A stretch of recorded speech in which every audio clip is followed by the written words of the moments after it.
औज़ुबिल्लाहिमिनश्शैतानिर्रजीम बिस्मिल्लाहिर्रहमानिर्रहीम अस्सलामुअलैकुम वरहमतुल्लाहि वबरकातुहू। बहैसियत अच्छे मुसलमान ज़िंदगी गुजारने के 10 रहनुमा उसूल। अगर हम इन उसूलों को अपनाएंगे तो इंशाअल्लाह हमारी दुनिया और आखिरत दोनों कामयाब होंगे। नंबर 1, किसी की ज़ात को बिला वजह तनक़ीद का निशाना ना बनाएं, क्योंकि ये बात हसद, कीना और बुग़्ज़ को जन्म देती है।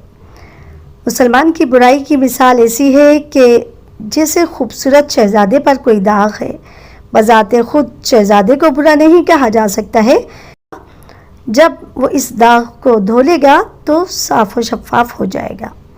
नंबर 2, किसी की ज़ात पर कीचड़ उछालने से गुरेज करें। नंबर 3, किसी की ग़ीबत हो जाए तो फ़ौरन इस्तग़फ़ार करें। जिसकी बुराई की जाए उसे मालूम हो जाए तो मुआफ़ी मांग लें। बसूरत दीगर उसको मुत्तला ना करें, बल्कि अल्लाह से माफ़ी मांगें और उस बंदे के हक़ में खैर मांगता रहे, यहाँ तक कि दिल को यकीन आ जाए कि मैंने हक़ अदा कर दिया। नंबर 4, लिबास में सादगी को मद्देनज़र रखें। कम से कम जूते, कपड़े, ज़ेवर ख़रीदें ताकि बरोज़े हश्र हिसाब जल्द ख़त्म हो। नंबर 5, नमाज में सुस्ती ना करें।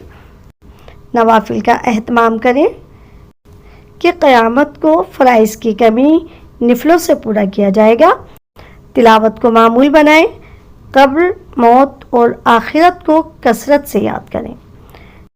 नंबर 6, फजूल गोई से बचने के लिए तस्बीह साथ रखें। नंबर 7, अल्लाह रब्बुल इज़्ज़त की नाशुक्री ना करें। उस ज़ात ने हमें मुकम्मल बनाया, क्या ये नेमत कम है कि हम उन हक़ीर चीज़ों का गम खाएं या गुर्बत का रोना रोएं।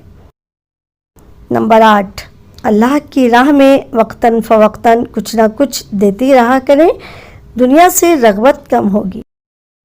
नंबर 9, बच्चों की दीनी तरबियत का खुसूसी ख्याल रखें। बच्चे हमारे खेत की मिसल हैं, आज जो कुछ बोएंगे कल वही कुछ काटेंगे। नंबर 10, जिस काम से बच्चों को रोकें खुद भी उससे बचें, वरना बच्चों के जहन से नेकी बदी का तसव्वुर मिट जाए।